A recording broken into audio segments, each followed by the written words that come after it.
Сонда ол төл тоғыз әріп деген ұғымды кіргізудің өзі отарлау. Сіз ойлаңызшы, сонда басқа әріп біздікі емес па? Орыста болмаған үшін ғана төл әріп па ол?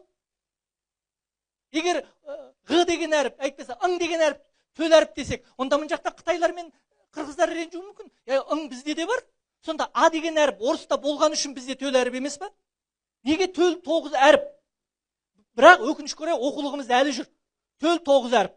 Негізі қазақ әрібі, қазақ дыбысы, мен жерде қазақ тілдер қателессем кешірім сұраймын, 28.